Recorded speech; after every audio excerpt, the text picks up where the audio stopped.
അപ്പോൾ ഗൈസ്, നമ്മളിന്ന് വന്നിരിക്കുന്നത്, എന്നോട് കുറേ കുട്ടികൾ സംശയം ചോദിച്ചായിരുന്നു, കീം റാങ്ക് ലിസ്റ്റ് 10-ാം തീയതി ജൂൺ 10-ാം തീയതി വരുമല്ലോ എന്ന്. അപ്പോൾ നിങ്ങൾ അറിഞ്ഞിരിക്കേണ്ട ഒരു കാര്യം എന്ന് വെച്ചാൽ, ആദ്യം ഈ +2ൻ്റെ മാർക്ക് എൻ്റർ ചെയ്യേണ്ട അവസാനത്തെ ഡേറ്റ് ജൂൺ 2 ഉച്ചയ്ക്ക് 3 മണി വരെ ആയിരുന്നു. അത് പിന്നെ എക്സ്റ്റെൻഡ് ചെയ്തിട്ടുണ്ടായിരുന്നു.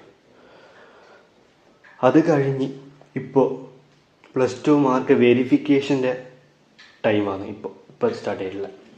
അത് ജൂൺ 10 വരെ, ജൂൺ 10 6 മണി വരെയാണ് ആ ഡേറ്റ്.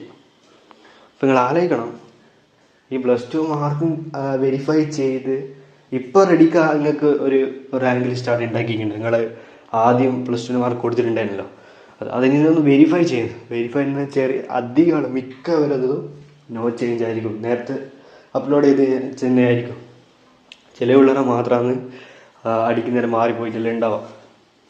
അപ്പോൾ അതാണ് നമ്മൾ ചേഞ്ച് റിക്വയർഡ് എന്ന് പറഞ്ഞിട്ട് PDF ആയിട്ട് നമ്മൾ റിസൾട്ട് അപ്ലോഡ് ചെയ്യേണ്ടത്.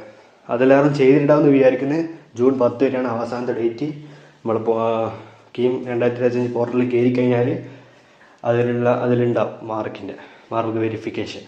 അപ്പോൾ അവിടെ പോയി നമ്മൾ ചേഞ്ച് ഉണ്ടെങ്കിൽ ചേഞ്ച് റിക്വയർഡ് എന്ന് പറഞ്ഞിട്ട് അവിടെ നമ്മൾ ചേഞ്ച് ആക്കാൻ പാടില്ല. നമ്മൾ ചേഞ്ച് ആക്കണ്ട, നമുക്ക് ചേഞ്ച് ആക്കാൻ പറ്റുകയില്ല. നമ്മളെന്ത് ചെയ്യണം, നമ്മളെ ഇതില്ലേ +2ൻ്റെ മാർക്ക്, അതിൻ്റെ PDF ഉണ്ടാവും. മാർക്ക് ലിസ്റ്റിൻ്റെ PDF അങ്ങ് അപ്ലോഡ് ചെയ്യുക. നമുക്ക് ഒരിക്കലും മാറ്റാൻ പറ്റില്ല. ഇനി ചേഞ്ച് ഇല്ലെങ്കിൽ നമ്മൾ നോ ചേഞ്ച് എന്ന് പറഞ്ഞിട്ട് അവസാനത്തെ ഒരു പച്ച ബട്ടൺ ഉണ്ട്, അത് ക്ലിക്ക് ചെയ്തിട്ട് അവസാനിപ്പിക്കുക. അപ്പോൾ നിങ്ങൾ ചോദിച്ചത് 10-ാം തീയതി വരുമോ? 10-ാം തീയതി വരാനുള്ള സാധ്യത വളരെ കുറവാണ്. അത് 10-ാം തീയതി 6 മണി വരെയാണ് അവസാനത്തെ വെരിഫിക്കേഷൻ ടൈമിൻ്റെ ഡേറ്റ് എന്ന് പറയുന്നത്. അപ്പോൾ എന്തായാലും അന്ന് വരാൻ സാധ്യതയില്ല. അപ്പോൾ ഇനിയപ്പോൾ വരുവാന്ന് ചോദിച്ചാൽ ജൂൺ 15, 18 അതിൻ്റെ ഉള്ളിൽ എന്തായാലും വരാൻ സാധ്യതയുണ്ട്.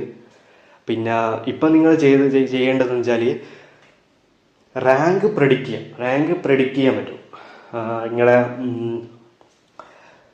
സ്കോർ വെച്ചിട്ട് നമുക്ക് റാങ്ക് പ്രഡിക്റ്റ് ചെയ്യാൻ പറ്റും. ഞാൻ കഴിഞ്ഞ വീഡിയോയിൽ കുറേ കുട്ടികൾക്ക് റാങ്ക് പ്രഡിക്റ്റ് ചെയ്ത് കൊടുത്തിട്ടുണ്ട്. അപ്പോൾ നിങ്ങളെന്ത് ചെയ്യുക, നിങ്ങൾ ചെയ്യേണ്ടത് ഈ ചാനൽ സബ് ചെയ്യുക. എന്നിട്ട് എന്ത് ചെയ്യുക, നിങ്ങളെ നോർമലൈസ്ഡ് സ്കോറും +2ൻ്റെ സ്കോറും കമൻറ്റ് ചെയ്താൽ ആ റാങ്ക് പ്രഡിക്റ്റ് ചെയ്ത് തരും. കഴിഞ്ഞ വീഡിയോയിൽ എല്ലാവർക്കും ഞാൻ പ്രഡിക്റ്റ് ചെയ്ത് കൊടുത്തി, ഒരാളെ വിട്ടുവയ്ക്കില്ല. അപ്പോൾ അത് പ്രഡിക്റ്റ് ചെയ്തിട്ട് ഓരോ കോളേജിലും ഓരോ സ്ട്രീം ഉണ്ടാവുമല്ലോ, കമ്പ്യൂട്ടർ സയൻസ്, ഇലക്ട്രോണിക്സ്, അങ്ങനെ അവിടെ നിങ്ങൾക്ക് അഡ്മിഷൻ കിട്ടുമോ എന്ന് നോക്കേണ്ടിയിട്ട് കഴിഞ്ഞ കൊല്ലത്തിൽ first allotment, second allotment, third അലോട്ട്മെൻറ്റിൽ എത്ര റാങ്ക് വരെ പോയി എന്നുള്ളത് നമ്മൾ നോക്കണം.